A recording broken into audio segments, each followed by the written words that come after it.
Salut à tous, bienvenue justement à ce tour informatif ici direct sur votre télévision à Grande Vision Héritage, bien sûr, avec plusieurs thématiques sur la table et ça dépendra justement du temps. Nous allons revenir sur les débats sur la révision constitutionnelle qui refait surface, vous le savez. Est-ce que vous comprenez cela? Ça sera la grande question qui va orienter et donc notre thématique. L'IDPS, parti présidentiel, qui semble déterminé à réviser complètement la constitution actuelle, mais pour quel but et intérêt? Pourquoi l'idée passe mal du côté de l'opposition? Est-ce que nos analystes présents comprennent justement cette colère du côté de l'opposition? Est-ce que c'est opportun d'avoir ces débats en ce moment? Et toujours en République démocratique du Congo, l'idée est venue de Martin Fayulu pour qu'il y ait un dialogue afin de résoudre plusieurs crises en République démocratique du Congo, afin que les filles et fils du pays se parlent. Mais rétoqué par le président de la République, le pays n'est pas en crise politique, je ne vois pas la nécessité ni l'urgence, a dit Félix Tshisekedi, président de la République. Comprenez-vous la position du président? Et puis on va faire un bref aperçu, ça dépendra du temps justement sur les sommets de la francophonie. Pourquoi Kinshasa a du mal à faire isoler Kigali par rapport à la crise dans l'Est de la République démocratique du Congo? Pour en parler, M. Mbouyi Makolo Patrick, coordonnateur national de la génération Cri d'alarme, est avec nous. Bonjour monsieur, bienvenue. Bonjour, bonjour. C'est fou. Bonjour madame. Oui, je la présente bientôt. Oui, alors je salue le peuple congolais et je suis prêt à aborder vos questions. Merci beaucoup. Merci. Maître Tertia Ndaya, analyste politique, très heureux de vous avoir. Bienvenue. Vous portez bien? Oui, ça va bien, monsieur le journaliste. D'accord. Tout à l'heure, on va recevoir M. Jérémy Banza qui est déjà avec nous, mais on commence déjà notre débat juste après cette virgule.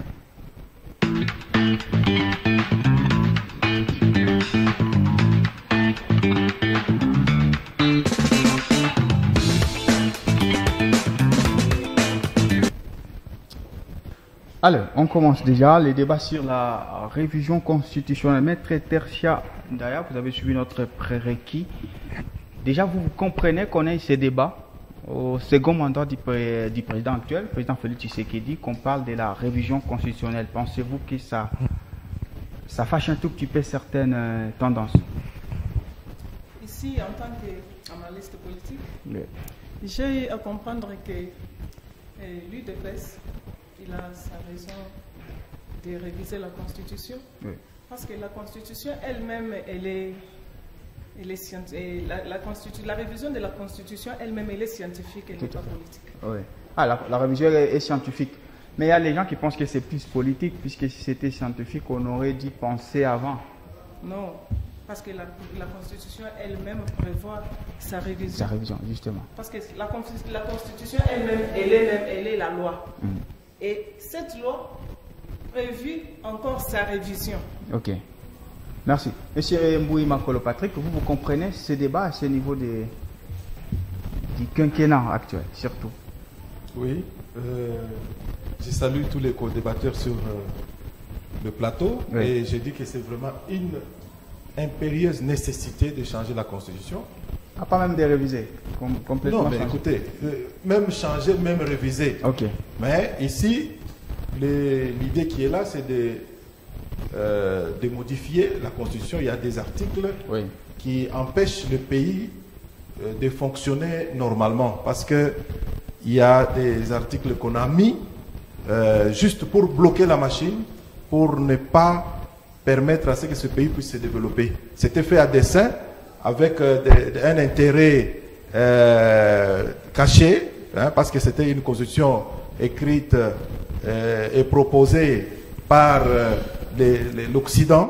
Alors c'était avec des visées bien calculées, parce que madame a dit tout à l'heure, maître a dit tout à l'heure que c'est politique, mais moi je dis que ce n'est pas seulement politique, c'est aussi stratégique et technique, réviser la Constitution, parce que la Constitution peut bloquer la machine, le comme bon fonctionnement. La Constitution bloque le développement, c'est ce que vous... Écoutez, je vous dis que ceci a été fait à dessein et ça ne peut pas permettre à ce que le pays puisse se développer, parce que c'était avec l'impulsion de l'Occident, pour continuer à nous garder comme toujours des dépendants, hein, de l'Occident, et afin de nous garder dans cet engrenage la balkanisation. Donc, je reviens. C'est ce que nous ne voulons pas que cette constitution continue à être appliquée dans ce contexte. Monsieur Jérémy Banza, la première question, elle est pour vous tous. Est-ce que vous comprenez en fait ces débats et quelques argumentaires que vous venez d'entendre ici? Vous comprenez qu'on parle maintenant de la révision constitutionnelle? Merci beaucoup, monsieur le journaliste. Je tiens à saluer mes co-débatteurs et spécialement madame qui est en face de moi. C'est pour moi un plaisir. Effectivement, oui. Je vous en prie, qui effectivement vient encore factualiser la parité homme-femme. Et aussi, je salue aussi celles et ceux qui nous suivent à ce moment. Pour répondre à votre question, c'est que j'aimerais peut-être essayer de situer les choses dans son contexte pour qu'on ne soit pas un peu dans le... De chercher à tirer à boulet rouge sur quiconque. Déjà qu'il faut noter que la Constitution en elle-même prévoit sa propre modification. Et au regard de ça, la même Constitution a établi certains verrous pour certaines dispositions de la Constitution dont on ne peut pas toucher, notamment le nombre de mandats du président de la République, la forme républicaine de l'État, notamment aussi le pluralisme politique, j'en passe les meilleurs. Alors, maintenant, dans le contexte d'aujourd'hui, et il faut noter que ce ne sera pas la première fois que la révision de la Constitution veut faire l'objet de sa révision, vous voyez. Parce qu'en 2011, et c'était quand on était en train de mettre les jalons pour la révision en 2011, il y avait toujours cette atmosphère que nous avons aujourd'hui. Déjà, il faut les noter aussi que Nouvel Élan, ma formation politique, nous sommes de ceux qui sont d'accord pour la révision de la Constitution. Et il ne faut pas les dire, comme j'entends certaines personnes qui les disent, qui pensent que Nouvel Élan est une formation politique opportuniste, qui pensent que c'est quand le pouvoir dit modifier la Constitution et que nous aussi nous passons cela loin de loin. Permettez que je chute en beauté pour que je ne sois pas incongru sur ces plateaux. Et au-delà de ça, c'est que quand nous prenons ceux qui sautent aux yeux ou qui titillent un peu les gens, c'est que c'est quand l'UDPS aujourd'hui se met en perspective pour chercher la révision de la Constitution. Et pourtant, lorsque on se pose la question, au regard de ces engagements des chefs de l'État, nulle part on a mentionné la révision de la Constitution. Et pourtant, lorsqu'on regarde Nouvel Élan lors de la campagne, vous avez vu comment est-ce que Nouvel Élan est non seulement au regard du fait qu'il était en train de faire battre campagne avec un projet de société cohérent, mais aussi la révision de la Constitution était aussi l'un de nos projets de société pour permettre à ce que le vécu quotidien puisse être atteint. Mais vous ne permettez pas peut-être les temps, sinon j'allais même... On va revenir. Je reviens à vous justement, Maître Tertia. Les gens qui pensent que l'actuelle constitution contient un peu de faiblesses. Monsieur Makolo Patrick a carrément dit que ça bloque les développements. Est-ce que vous vous inscrivez dans cette révision scientifique-là? Vous vous dites que non, cette constitution actuelle a des faiblesses par rapport aux défis actuels de notre pays. Oui. Là, je peux dire ça parce que si nous rentrons dans la constitution, comme mon prédécesseur vient de le dire, c'est-à-dire il y a beaucoup de dispositions qui bloquent. Comme aujourd'hui les cas à l'est du pays, nous vivons des choses. Mais ces choses-là ont été... Donc ils ont d'abord commencé par l'accord et ils sont allés maintenant avec ces accords-là dans la Constitution. Ils ont mis des dispositions qui conforment avec les accords traités et les accords traités avant. Donc aujourd'hui, on n'arrive pas à éradiquer la guerre parce qu'il y a des dispositions constitutionnelles qui bloqueraient l'État. Oui, moi je peux dire ça. Ok. Monsieur Mouy Makolo Patrick, c'est aussi ça? Oui, bon, je peux vous dire que cette constitution que nous sommes en train d'utiliser aujourd'hui en RDC, c'est le fruit de guerres entre les belligérants. Et après les accords, comme Maître venait de le dire, après les accords, il fallait maintenant que chacun trouve son intérêt dans cette constitution-là. Alors, les différents articles voulaient seulement écouler en écriture la volonté des belligérants. Et aujourd'hui, la situation a changé il y a des articles qui sont presque désuets, ça ne reflète plus la réalité, il faut nécessairement les changer.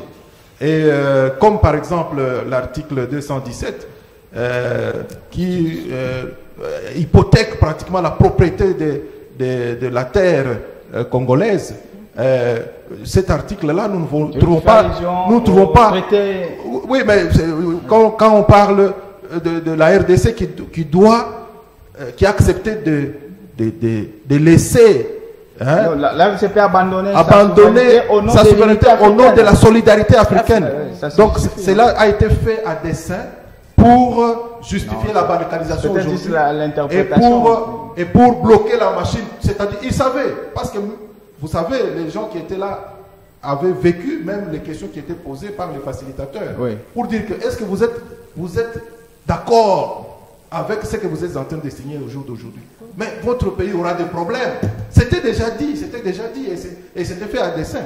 Mais comme il fallait seulement résoudre le problème des intérêts au moment où ils étaient en train de signer leurs accords, et voilà que cette constitution nous a accompagnés jusqu'au jour d'aujourd'hui.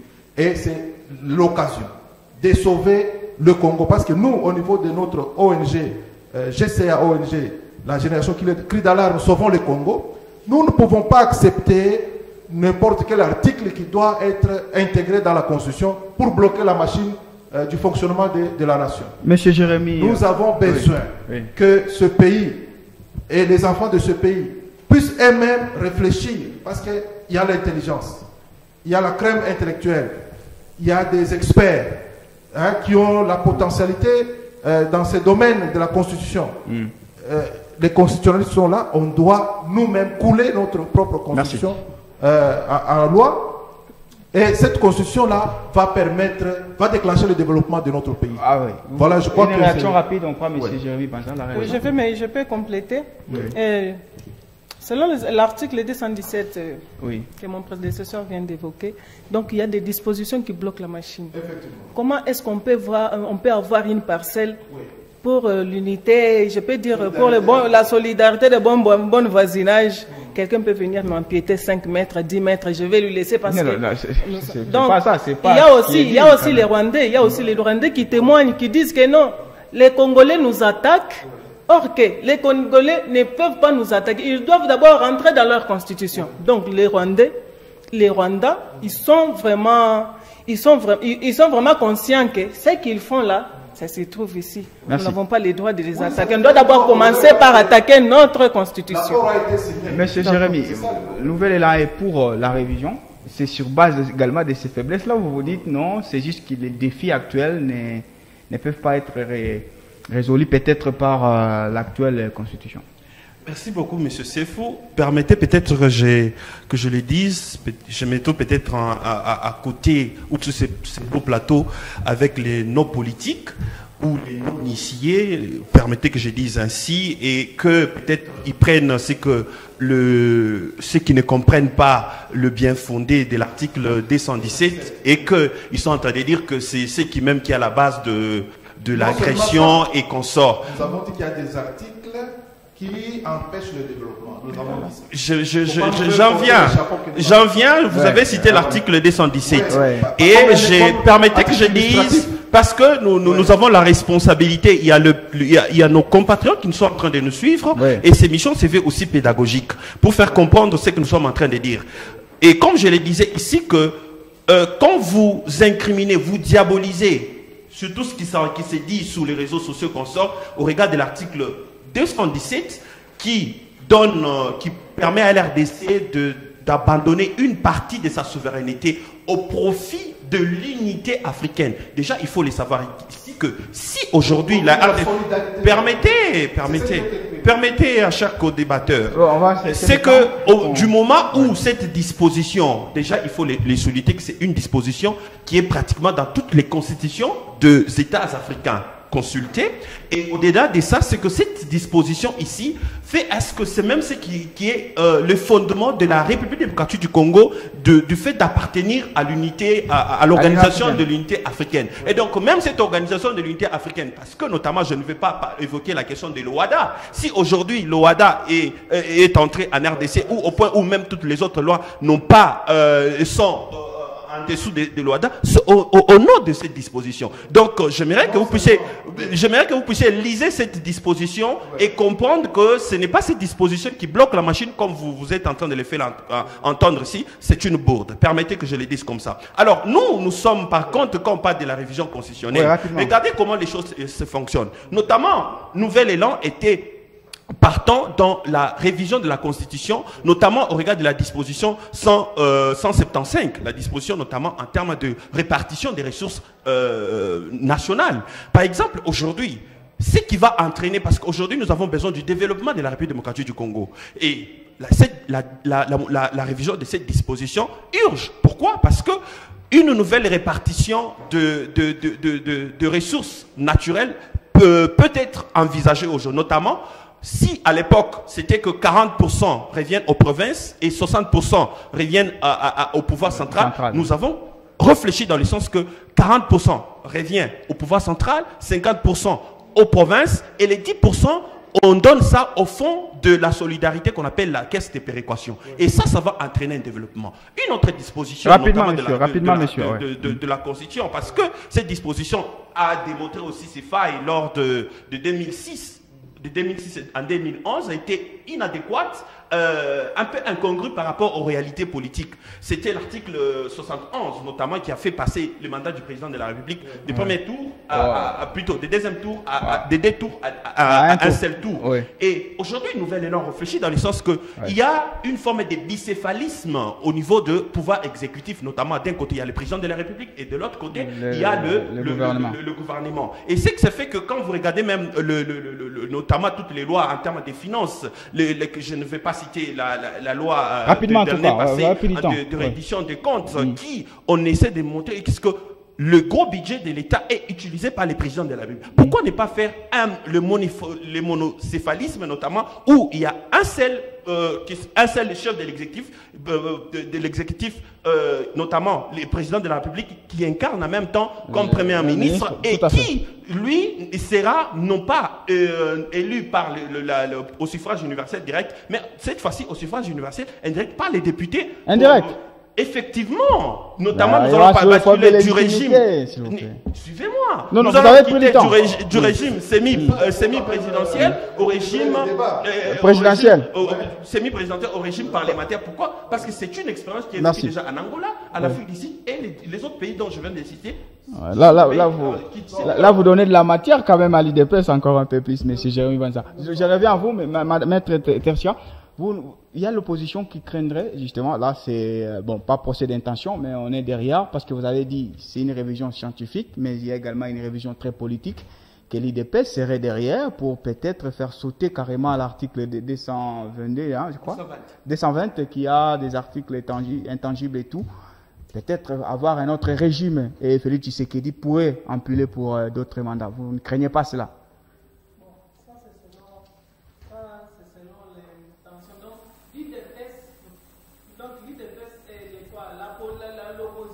Prête l'intention à l'IDPS. L'IDPS n'a pas dit ça. Ils ont peur que non, lorsqu'on va réviser la Constitution, on va aller toucher au mandat de chef de l'État. Parce que quand on parle de changement de régime, carrément là on est dans... Mais ce n'est pas ce que l'IDPS a dit. L'IDPS veut réviser. Pourquoi alors l'IDPS il veut réviser la Constitution. C'est pour l'intérêt de la République. Il ne révise pas la Constitution pour son intérêt propre, non. Là, c'est selon l'opposition qui dit que non, si l'IDPS va réviser la Constitution, voilà, aujourd'hui, il va s'approprier les pouvoirs, on va modifier, on va toucher au mandat de chef de l'État, tout ça. Mais c'est pas ça. C'est pas ça qui va se faire. Non. Mais c'est Patrick, vous ne craignez pas ça. Ce discours de l'opposition n'a pas lieu d'être. Bon, vous savez, d'abord, je vous remercie pour la question, mais je voulais répondre à mon confrère qui est à côté ici. Moi, je ne suis pas le journaliste qui pose les questions, monsieur. Non, il vous répond par rapport à ce que vous avez dit. Ce qui est logique. Ce qui est logique. En bref, je ne voulais pas, moi, épouser totalement la façon de voir les choses de votre parti politique, que je respecte. Hein? C'est tout à fait normal parce que c'est la démocratie. Mais il faut comprendre que certaines choses, lorsqu'on fait le snobisme, donc on copie pour copier, alors on fait du copier-coller avec la situation que nous avons. Nous sommes parmi les rares pays qui avons 9 voisins. Okay. Hein? Ce qui n'est pas le cas pour les autres. Les autres peuvent parler, non, la solidarité africaine, oui. Mais pour nous, c'est un danger, c'est un couloir, un boulevard qui va nous amener des ennuis. Et c'est ce que nous sommes en train de vivre aujourd'hui. Aujourd'hui, la population est en train de transporter les choses sur la tête tous les jours pour se déplacer. Et tout ça, donc il y a des gens qui meurent tous les jours. Il fallait utiliser l'intelligence. On ne doit pas seulement dire non parce que ça s'est fait en Angola, ça s'est fait partout, vous pouvez citer. Non. Écoutez, nous devons aussi nous protéger à partir d'abord de la loi mère. Parce que la Constitution, c'est ça même, la loi mère. D'accord. Et on doit être protégé. On doit protéger notre pays. On doit protéger nos frontières, qui sont poreuses d'abord, au départ. Mais est-ce que c'est la faute en ajoutant ce genre de dispositions qui sont, que je peux appeler chauve-souris, ça ouvre le boulevard. Hein? Nous devons nous protéger. La souveraineté dont on parle, ce n'est pas seulement théorique. Ça doit aussi être pratiqué sur le terrain. Et on doit arriver à un moment donné à se sentir chez nous. Parce que quand vous parlez, il y a plusieurs dispositions. Même les dispositions dont on parle, qu'elles sont intangibles, elles sont verrouillées. Mais qui a verrouillé ça? C'est toujours la volonté de la politique. Vous savez que la Constitution, là, c'est la volonté de la politique qu'on est en loi. Et la politique a encore la possibilité de déverrouiller ça, parce que ce n'est pas Dieu qui avait verrouillé ça. C'est la politique, c'est l'homme. Mais ça serait aller à l'encontre de la Constitution. Non, mais écoutez, il faut d'abord en avoir la qualité pour arriver à déverrouiller cela. D'accord. Nos députés qui sont en fonction aujourd'hui ont cette qualité.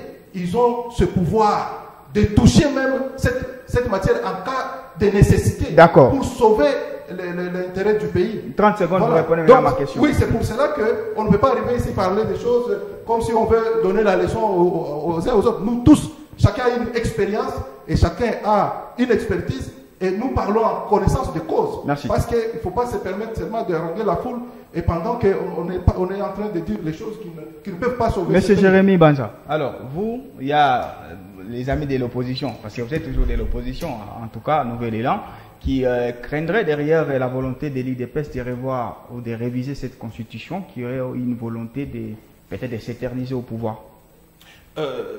Effectivement, c'est toujours été les suspicions qui a toujours été dans un autre camp, de se demander est-ce que le fait que si l'IDPS le veut, qu'elle est en train de mettre l'IDPS, de modifier la Constitution, est-ce que ça va tendre dans le contexte du développement? Parce que il faut le noter que la révision qui est intervenue en 2011, c'est parce qu'il y avait on a observé certaines réalités qui ne corroboraient pas avec le contexte politique dans le temps.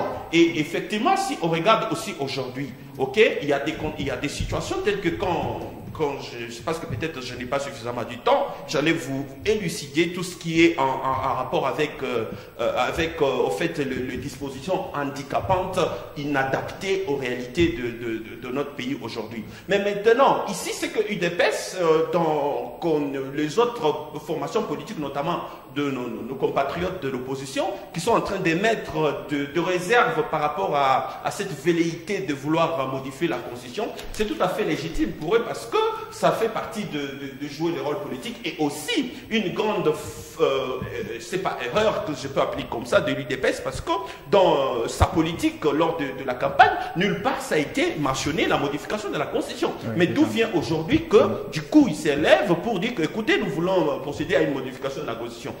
Et si tel est le cas, quels sont les articles qui sont revisés? Vous voyez, parce qu'en 2011, nous savons qu'il y avait 8 articles sur le 299 articles. 8 articles ont été revisés. Maintenant pour eux, parce que j'ai entendu, pas plus tard quelques jours, le secrétaire c'est pas, il est le secrétaire, il ne l'est pas, on ne sait pas, et il souffre du chaud, du froid, UDPS, on ne comprend pas, et qui est en train de dire... qui là? Augustin Kabouya. Effectivement. C'est lui le secrétaire. C'est lui le secrétaire. Il y a une autre frange qui dira que on ne connaît pas. Alors, ça, ce n'est pas les problèmes, c'était juste là, n'est pas les débats. C'est lui le secrétaire de l'IDPS. Je ne sais pas, en tout cas, parce que nous constatons qu'il y a juste une frange qui n'est pas d'accord avec les actes qu'il pose. Alors, cette frange, et au fait, le monsieur en question, il dit que, écoutez, UDPS, il donne même l'exemple qu'il était, celui qui a formé qui a pu identifier il était informateur. Et il a vu les erreurs, voilà pourquoi cela doit tendre dans la modification de la Constitution. Et ça, quand vous regardez, au regard de ça, vous voyez que ça n'a aucun intérêt qui tend dans le sens de développer la République démocratique du Congo. Par contre, il y a ces dispositions qui, aujourd'hui, quand on les met sous table, on voit même que ça a un impact, leur modification a un impact sur tout ce qui fait comme sous la scène politique. Mais malheureusement, ce n'est pas le cas avec l'UDPS. Alors, Maître Tertia, dernier mot sur la thématique de la révision constitutionnelle. Vous vous êtes inscrite sur une révision scientifique. Est-ce que cette révision scientifique-là va respecter la volonté même de la Constitution, où il y a des articles intangibles qu'on ne va pas toucher? Est-ce que c'est logique aussi? On ne peut pas permettre à ce que la Constitution soit révisée à chaque fois selon les humeurs des gens. Est-ce que vous pensez que l'IDPS se tiendrait à cette scientificité que vous avez évoquée? Je pense que l'IDPS, d'abord merci encore pour la parole. Ici, d'abord, l'IDPS, ce n'est pas la deuxième fois qu'il touche à la Constitution. Oui. C'est la première fois que l'IDPS, depuis qu'il est... Déjà, les partis n'étaient pas pour cette Constitution en 2006, hein, on s'en souvient. Oui. Mais ici, quand on dit on ne peut pas commencer à toucher de temps en temps la Constitution, l'IDPS n'a jamais touché la Constitution jusque-là. Oui. Donc, je pense que c'est la première fois que l'IDPS prend l'initiative de toucher à la Constitution. Est-ce que l'IDPS va respecter la volonté de cette même Constitution? Moi, je pense qu'il va respecter, l'IDPS va respecter. Il va respecter, il va toucher certaines dispositions qui bloquent la machine pour que les pays n'évoluent pas. Avant d'aller dans cette initiative-là, est-ce qu'on a les garanties que non, on va respecter la volonté de l'actuelle Constitution? Bon, l'essentiel, ce n'est pas de respecter la volonté de l'actuelle Constitution. L'essentiel, c'est de sauver la RDC, sauver le Congo. C'est ça l'essentiel. C'est pour cela que nous allons nous battre, quelles que soient les idées des pseudo-opposants qui sont avec nous sur ces plateaux. Non, c'est pas possible. Parce qu'on ne sait pas s'il est opposant ou il est avec nous. Bon, c'est ça le problème aussi. Donc, comprenez déjà par d'abord la précision du camp, on a difficile à savoir s'il est de l'opposition ou il est avec le pouvoir. Il vous appuie scientifiquement avec scientifiquement, nous parlons. Il y a des choses où on se retrouve et il y a des choses qu'on ne peut pas accepter qui sont incongrues. Donc, on ne peut pas accepter n'importe quoi. Mais c'est la stratégie des opposants, parce que parfois, ils peuvent vous amener du gâteau, mais c'est empoisonné. Et quand vous acceptez, c'est longtemps après que vous allez constater que vous avez signé des choses qui ont tué les Congo. Donc, c'est ce que nous vivons au jour d'aujourd'hui. Donc, la Constitution doit être révisée. En tout cas, la plupart d'articles qui n'ont plus leur raison d'être. On ne parle plus de dialogue intercongolais au jour d'aujourd'hui. Pourquoi certains articles doivent rester là-bas, qui font allusion à ce dialogue intercongolais? Il y a déjà l'organisation des élections. Et on est déjà parti. Nous sommes dans la vraie démocratie. Et au jour d'aujourd'hui, ce n'est pas seulement l'UDPS qui a cette intention, qui a ce souci de changer la Constitution. Le peuple est là. Et vous allez voir, lorsqu'on va aller au référendum populaire, ça sera... Vous allez voir vous-même, je ne veux pas faire la publicité pour ça, mais je vous dis déjà que c'est une nécessité. Merci. Parce que l'Occident nous avait piégés pendant que nous étions dans les tourbillons. Les uns cherchaient le positionnement, les autres cherchaient le pouvoir. Alors, c'est ce qui a fait que les gens avaient fini par accepter. Parce que les débats étaient très longs. Vous savez qu'à Sun City, on a eu le délai plus que prévu. Tout à fait. Et le pays a dépensé de l'argent. C'est ainsi que les gens en avaient marre. Tout le monde en avait le ras-le-bol. Il fallait arriver à signer. C'est pas possible. Ça. Oui, c'est ce qui s'est fait. Je vous dis, il y a un moment donné, il n'y a pas de sérieux au sommet de l'État. Les gens que vous amenez là-bas comme des délégués, ils font des choses sans réfléchir. Ils le font sous l'effet de la bière ou quoi, tout ça. Monsieur Jérémy. Ils signent certaines choses et qui amènent vraiment de l'opprobre ou même l'anathème au pays. Monsieur Jérémy, votre dernier mot par rapport à la thématique. 1 minute et puis on passe au débat sur le dialogue. Merci beaucoup, monsieur le journaliste. En fait, que je suis juste en train de constater que mon compatriote de gauche, qui s'appelle de ONG, mais je vois dans ses analyses comme qui dirait quelqu'un qui en même temps qui cloche avec la politique, en même temps qui cloche avec la société civile. Bon, on comprend son point de vue. Mais ce qu'il faut noter à ce stade ici, c'est que aujourd'hui, messieurs, vous avez peut-être la grâce d'apprendre qu'il y a cette opposition que moi, qui représente sur ces plateaux, qui est cette opposition qui voit les choses quand c'est rouge, quand c'est blanc, et qui fait ses analyses. Et ça fait partie de notre politique, de l'opposition. Républicaine, voilà. Vous l'avez dit. Et dans ces cadres-là, et d'ailleurs, ne vous en faites pas, messieurs, vous pouvez le voir dans toutes nos interventions que nous sommes de cette opposition. Mais au regard de la question même de la révision de la Constitution, que mon co-débatteur encore de gauche n'arrive pas à décrire quelles sont les dispositions que lui appelle qui bloquent le pays, au-delà du fait qu'à part qu'il s'est cramponné à la disposition de l'article 217, et pourtant il y a d'autres dispositions dont il n'arrive pas à élucider sur ces plateaux. Là n'est pas encore le débat. Mais ici, j'aimerais que lui, en tant que de la société civile, parce qu'on est une société civile, qu'il doit encore beaucoup plus aller apprendre encore davantage, je ne veux pas dire cela, quelles sont les dispositions qu'il faut effectivement au moment de consultation qu'on doit peut-être réviser. Et aujourd'hui, c'est que IDPS aujourd'hui, nous fatigue et fatigue la population. C'est que IDPS, on veut bien qu'elle puisse s'en tenir aux piliers. Et nous, Nouvel Élan, nous allons exercer la politique parce que la proposition, l'initiation de la proposition de révision de la Constitution n'appartient pas seulement au président de la République, mais aussi à une frange de parlementaires, dont nous avons quelques parlementaires, avec bien entendu le contenu de la révision de la Constitution. Parce qu'aujourd'hui, c'est beau bien de dire révisons la Constitution, mais on révise quoi et pourquoi? Voilà, il nous reste 10 minutes. Pour finir. De toute façon, ce n'est pas moi qui dois réviser la Constitution, mais ce sont les députés qui sont élus. D'accord. Il faut proposer. Ouais, il faut proposer, d'accord. Voilà, 2 minutes chacun pour notre deuxième thématique et puis on va faire la séance carton. C'est par rapport à la proposition du dialogue tel qui est proposé par Martin Fayulu, défendu par justement ses partisans par rapport à la crise qui sévit en République démocratique du Congo.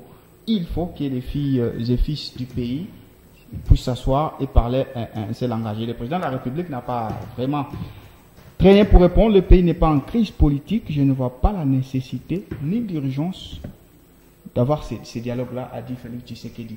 Maître Tertiandaya, est-ce que vous partagez l'avis du président de la République qui ne voit pas l'urgence d'avoir un dialogue alors que l'opposition, via Martin Fayulu, y voit un tout petit peu la nécessité? D'accord, je vois. Merci d'avoir de la parole m'accorder. Ici, je suis d'accord avec le président de la République. Parce que si Martin Fayulu a évoqué qu'il y ait dialogue, c'est-à-dire que Martin Fayulu s'est retrouvé en cours de route. Il cherche à tout prix à avoir une position politique. Il n'en a pas. Il s'est retrouvé en... Il est opposant, oui, mais il est qui? Opposant, à part qu'il est opposant. Il a refusé d'aller aux élections.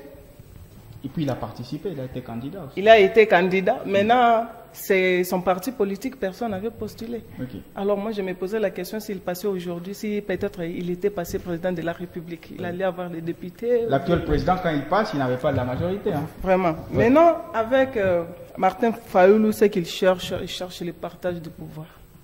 Mais ça, c'est un procès d'intention. C'est pas ce qu'il dit. Lui dit on s'est réunis pour qu'on règle les problèmes du pays.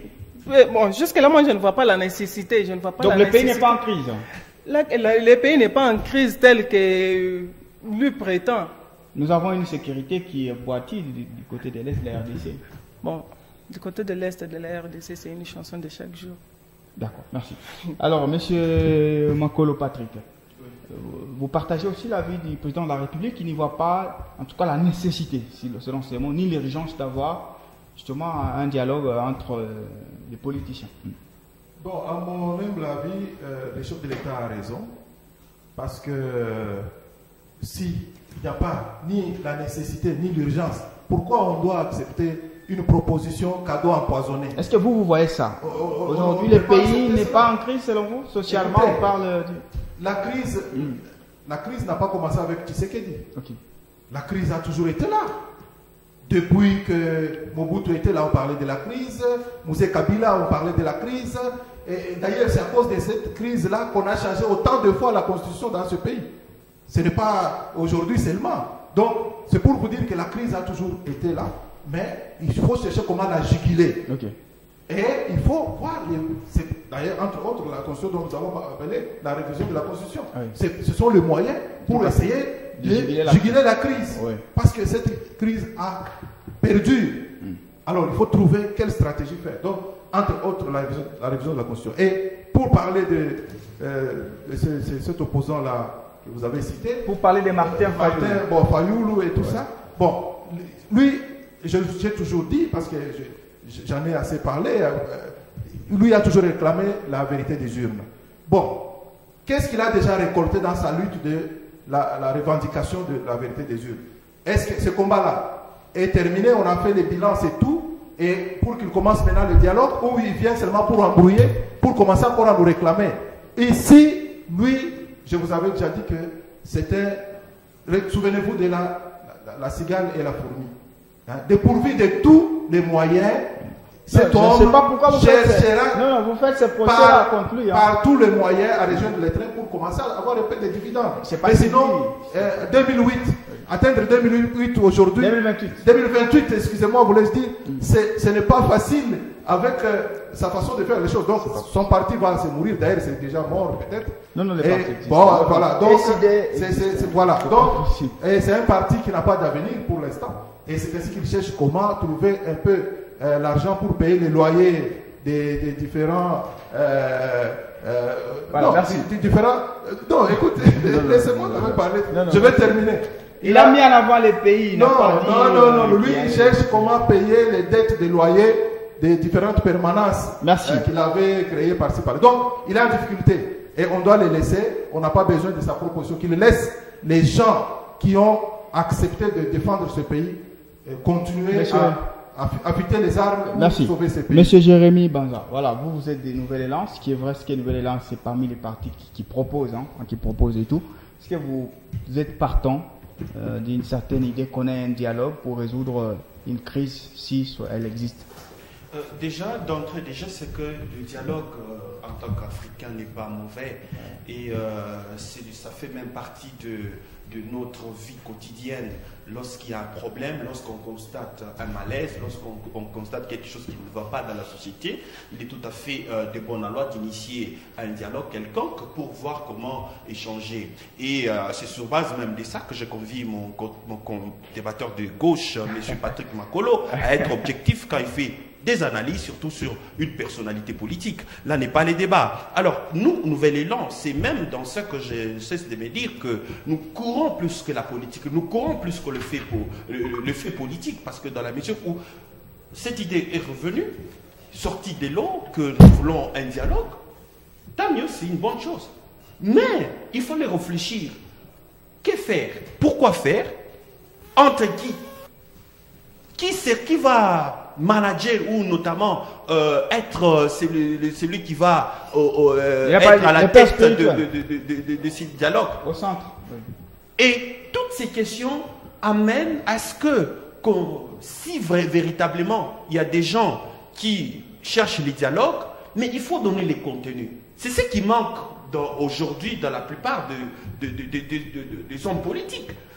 C'est une bonne chose de proposer, mais il faut donner les contenus. C'est même ça qui va amener... On va résoudre la crise post-électorale, parce que pour les idées, les élections qui ont été organisées n'ont pas été bien organisées. Pour eux, il y a crise de légitimité. Et puis, il parle de la crise à l'est de la RDC. Ça fait partie quand même des 2 points centraux qui peuvent être discutés. Déjà qu'en termes de la question qu'il y a crise de légitimité, vous allez organiser un dialogue dont en principe celui qui est le garant de la souveraineté nationale, c'est le président de la République. Oui. Donc dans le sens que c'est en principe le président de la République qui devait initier les dialogues. Vous comprenez? Oui. Mais maintenant, si on conteste qui n'est pas le président de la République, on conteste qui n'est pas ceci, avec comment vous allez commencer par où? Donc ce sont des incongruités qui ne passent pas. Mais par contre, je suis d'accord avec vous. Vous allez conclure et puis je vais leur accorder aussi une minute pour conclure. Oui, donc en conclusion, ici, c'est que le dialogue n'est pas mauvais. Mais ici, la grande question, c'est qu'il faut définir le contenu. Et si celui-là que la Constitution a donné comme être le garant de la souveraineté nationale, de l'intégrité territoriale et consort, le président de la République voit qu'il n'y a pas de nécessité, voit qu'il n'y a pas d'urgence, tant mieux. Et on avance. Vous voyez, mais à chacun de tirer les conséquences. Vous savez, c'est une perte de temps d'écouter Fayulu. Parce que Fayulu, on les connaît. Fayulu, on les connaît. Et chercher à l'écouter trop, il va vous embrouiller, il va vous détourner de l'objectif. Donc son souci, c'est de faire échouer ce pouvoir, d'atteindre l'objectif. Ou c'est les sauver. Son souci, c'est de faire échouer ce pouvoir. Parce que ses intentions, on les connaît depuis que Tshisekedi était en train de tendre sa main pour que tout le monde vienne en consultation. Celui qui veut. Moutamba, aujourd'hui, il est avec lui. Moutamba, vous allez dire qu'il est moins opposant que Fayulu? Non. Comment? Mais Moutamba est opposant. C'était un opposant. Moutamba est opposant jusqu'à preuve du contraire. Ce sont des gens que moi je peux appeler avec sincérité scientifique et honnêteté scientifique que c'est un opposant républicain. Ce n'est pas tout ce que nous attendons sur la rue. C'est lui l'opposant républicain. Parce qu'il est là, il a amené son expertise et il contribue à la construction du pays et au développement du pays. Voilà, en quelque sorte. Des gens qu'on peut écouter, ce sont les Moutamba, pas les autres là. C'est pas possible. Votre dernier mot par rapport à la question du dialogue? Mon dernier mot est que M. Fayulu doit répondre au moins à l'appel du président Félix parce que ses mains sont toujours tendues. Il cherche... Qu'il rejoigne l'Union sacrée? Oui. Qu'il vienne comme étant opposant, mais qu'il travaille avec le gouvernement comme M. Moutamba est en train de faire. Avec les stylos rouges, les stylos rouges et bleus. Donc vous lancez un appel aussi à lever les langues. Non, la porte est ouverte. Les mains du président sont tendues. Les mains du président sont tendues. Il appelle tout le monde de venir travailler avec lui. Voilà, merci à vous. Apparemment, l'opposition sait faire mieux que les gouvernements en place, alors ils peuvent venir. D'accord, merci à vous. Alors, on a une dernière rubrique, c'est la rubrique carton. Je vais rappeler juste pour Maître Tertia Ndaya, c'est une rubrique où on a 3 cartons. Mais il y a l'affaire Bon voilà, non, j'avais épinglé, soit on élimine la rubrique carton, on prend 2 minutes pour... Vous voyez là où c'est nécessaire, là où c'est important. Alors si c'est nécessaire, on prend l'aperçu sur les sommets de la francophonie. Je commence avec vous, monsieur Mbouyi Makolo Patrick. Encore une bourde de la part de l'Occident. Vous avez vu comment ils se sont organisés pour chercher à minimiser la haute personnalité politique de la RDC. Vous voyez, un coup monté là. D'ailleurs, vous voyez qui est à la coordination de la francophone, la secrétaire. Je ne sais pas, la concubine de Kagame. Non, bon, en fait, je retire. Bon, ok, je retire. Mais, vous savez, c'est ça. C'est là où Kagame sait manipuler les choses. Vous voyez, c'est celle qui était là et elle ne pouvait que tout faire pour essayer de... Donc c'est elle-même qui a dit à Macron de ne pas citer la... Je vous assure, c'est un coup monté. Ils sont ensemble, c'est l'Occident. C'est ça, c'est l'Occident. Leur intérêt est dans ce que Mushikiwabo et Kagame sont en train de faire. Mais pourquoi la RDC n'arrive pas à renverser la table? Cela a été fait. C'est pour cela que le chef de l'État a quitté plus tôt que prévu. Mais pourquoi, il a quitté. Monsieur Patrick, répondez à la question. Oui. Diplomatiquement. C'était un message fort sur le plan diplomatique. Pourquoi la RDC a du mal à renverser le Rwanda sur le plan international? Puisqu'on a l'impression que voilà, Kagame bénéficie un peu d'une certaine sympathie, au fait. Vous savez, le chef de l'État a commencé cette lutte pendant qu'il est au pouvoir au jour d'aujourd'hui. Ça fait bientôt 6 ans. Mais les méandres qui étaient déjà plantés, les décors étaient déjà plantés depuis plus de 30 ans. Vous voyez? Donc, il faut que le chef de l'État prenne aussi le temps.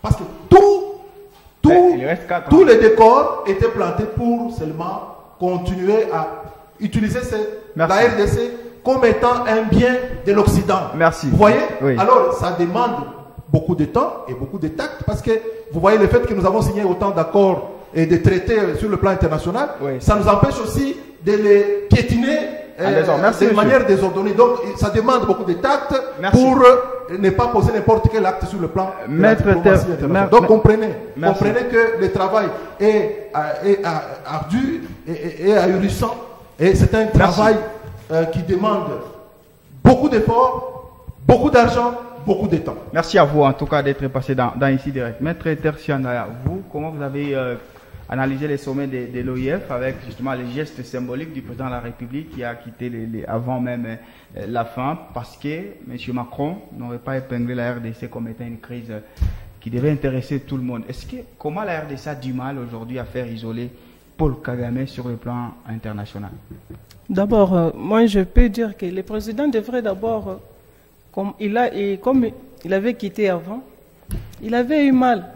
Parce que dans les discours, on n'a pas mentionné la crise de l'Est, la guerre de l'Est. On ne l'a pas cité parce que je sais bien qu'avec la France n'a jamais été avec nous. Mais on y va faire quoi? Si peut-être moi j'étais la conseillère du chef de l'État aujourd'hui, j'allais le conseiller de quitter la francophonie. Parce que je ne trouve pas sa raison d'être. On ne peut pas être ami à l'ami de notre ennemi.